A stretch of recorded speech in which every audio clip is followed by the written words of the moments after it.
Hey, Egg Teacher Lots here, coming at you with another video. Well, if you are a parent and you have made it to June, congratulations! Your children are yours again, and it's time for us to figure out some things that they can do that'll keep them interested and engaged, and have something to do this summer. Now, one of the things that I picked up the other day is I picked up this little Eco Seed Sprouts fly trap. I think they're calling him Ed. I don't know if that's supposed to be educational, but Ed is on there. There is that package there. And I'll make sure you can see that there too. So this is a Venus flytrap kit. It is a carnivorous plant kit that is going to allow you to grow your own carnivorous plants, pretty much from the very beginning, from seed. Now, we're going to go through and we're going to look at what's in here and talk a little bit about carnivorous plants. This is something that I have started growing in my garden. Even though I'm in a deserty area, I still have water-loving carnivorous plants, and you can see a few of those videos. I'll put a link down below to maybe a playlist that has all of my carnivorous plant stuff in it. But this was Venus flytraps from seed. Now, I do have Venus flytraps of my own that are going to be blooming, but I wanted to go through a kit that's something that you could purchase yourself and then could work with your, either yourself or the kid inside you or your children on how to grow their own plants and learn a little bit about gardening, plants, basic biology, and also, of course, responsibility. So let's get you in close so you can see what we're working on here. And we'll start with it. So what I have here is the Hobby Lobby's Venus Flytrap Kit. That is number 459891. So if you have a Hobby Lobby, you can go ask for that number. Right there. And they should be able to find that for you. It was back with like the models. I'm going to go ahead and read the instructions here. It says, put disc in bottom of pot. Slowly fill pot with 1/4 cup of distilled water. Disc will turn into a germination mix. Mix up soil, press smooth, use only distilled water. Place seeds on top of the soil, press in, carefully replace lid. Place planter in a bright light. A southern or eastern exposure is best. Check soil every 2 weeks to make sure the mix is evenly moist. Your fly traps will start sprouting in 1 to 2 months. Be sure to keep the soil evenly moist and leave the lid on as long as possible. Use only distilled water. Venus flytraps are something that don't like a lot of minerals in their water. So the two options would be distilled water or self-collected rainwater. So if you're collecting rainwater in a container, if you're in an area where it rains fairly often, I'm doing a downspout collection for mine. I've got about 50 gallons of of rainwater that I use for the rest of my carnivorous plants, but either rainwater or distilled water. This is a sealed container, so it should last a lot longer with that. So let's go ahead and open up this kit.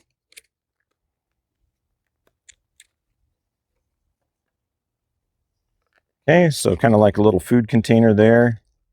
As always, some stickers. Everybody's got to have stickers. So there we go. Stickers make everything better. And looks like we get 4 seeds. Just 4. They're little, they're black, they're kind of teardrop shaped.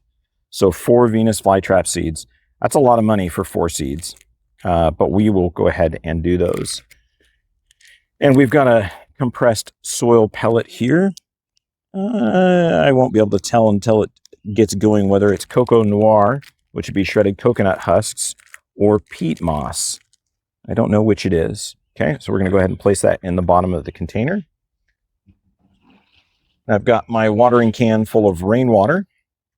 We're going to place just a little bit in there to let it go. That's about 1/4 cup there. And that's going to slowly absorb that water and start to expand into a potting media. Now, let's look a little bit at some other Venus flytraps and other ones that I have, and we'll talk a little bit about those while we're waiting for this to catch up to what we're doing. All right, so we are back. So it's been about 10 minutes or so, and they've got the little pellet here that's been absorbing our liquid. Looks like it's a peat moss, so it's a little dry in the center. I'm going to just kind of mash that up with my fingers and move it around. Took a little bit more than a quarter cup of water to make that go. And it's okay to have an excess of water. It's not okay that it's too dry. So we're going to add a little bit more. Peat moss, when it is dry, is actually kind of hydrophobic, so it won't absorb water. So it takes a while once you've got that beginning to absorb the moisture to get it to actually absorb the moisture. It just takes a while for those cell walls of that peat moss to open up and accept extra moisture.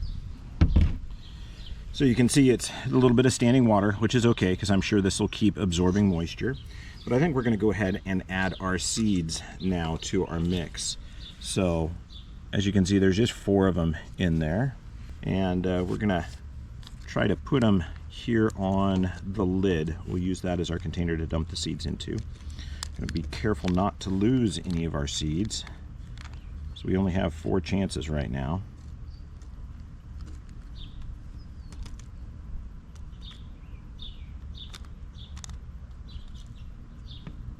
All right, so all 4 are there.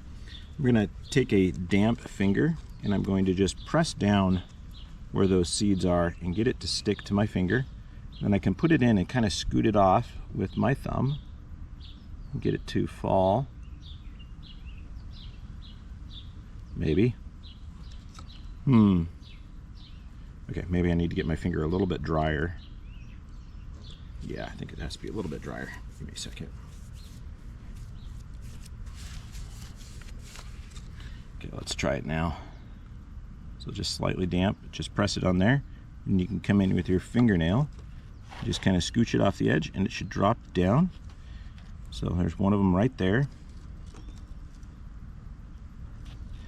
Now, the one thing about a kit like this, if you're using it for a really young child, it is going to take 1 to 3 months for them to germinate. So all 4 of them are in there. All right, so we've gone ahead and put our seeds into our kit now. With these, you are going to let this sit about, well, it's going to be between 1 and 3 months for them actually to germinate. As far as location for these, a sunny windowsill is going to be fine until they germinate. Once they germinate, if you're in a warm area like me, you're going to want to be in dappled shade. They seem to do better that way. Once they germinate and get going, you can't ever really let them dry out. I usually take their container, I would transplant them out of this, and I would set it in a larger container of distilled water and leaving them outside. I had really good luck with them being a companion pond plant to one of my fish tanks last year.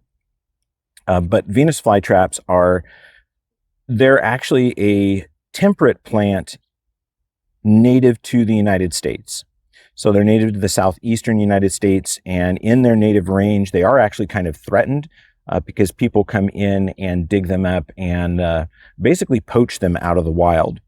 But growers and enthusiasts of carnivorous plants have actually come in and done a lot of breeding work with Venus flytraps to where we have different colors.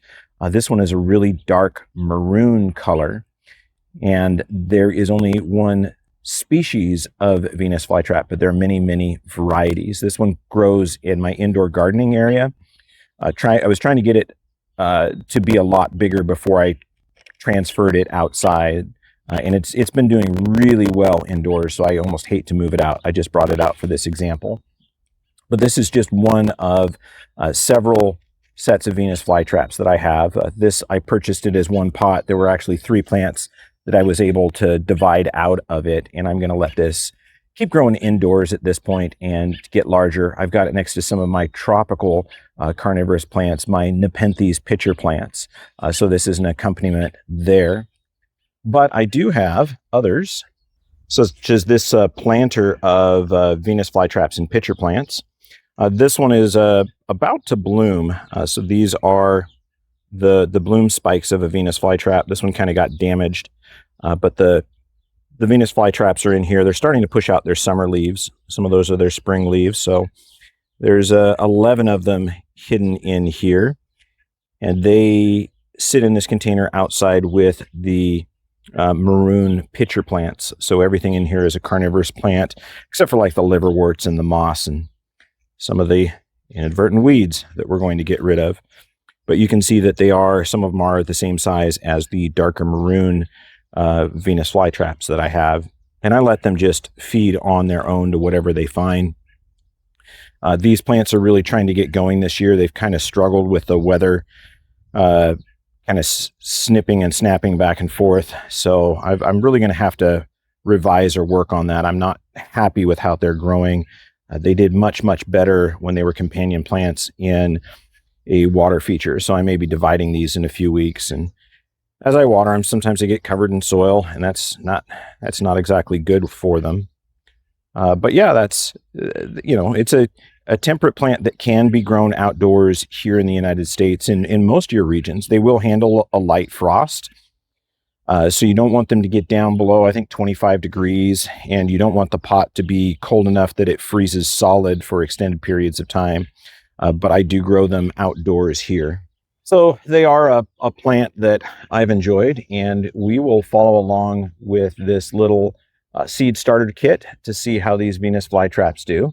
So it's going to be several weeks before we do an update, and I will be cross-pollinating my Venus flytraps that I am currently growing outdoors. I will cross-pollinate those when those blossoms open, and then we will do some other seed starting. I've got a little bit different method that I'm going to use for those than I did last year. Last year I got them to start and then they disappeared. I think a slug or snail got them in the middle of the night and ate them and they disappeared. But there we go. There's a $2.99 special. And that is the Eco Seed Sprouts Flytrap Edition. And that is from Hobby Lobby. So we'll see how this goes.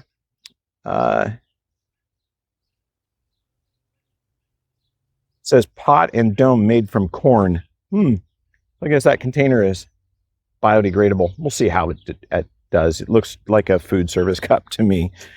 But anyway, yeah. So 4 Venus flytrap seeds, the container, and 3 stickers is what we got. So if you are interested in growing your own carnivorous plants, or if you want to get the young person in your life started into it, this might be a way to go. It's going to be a little bit slower than just buying the regular Venus flytrap out of the store, but you get a little bit more pride being able to start them growing yourself. Anyway, as always, I hope you enjoyed. I hope you learned something. I hope you subscribe to the channel. And if you feel so led to support us, you can go to patreon.com/agteacherthoughts and become one of our Lime Thumb members. And that is for the support of the channel. And there is exclusive content over there that you won't see here that is made specifically for Patreon. So there's a little bit of new stuff and an incentive for you to go over there, kind of a gift for supporting the channel. Anyway, hope you enjoyed Ag Teacher Thoughts.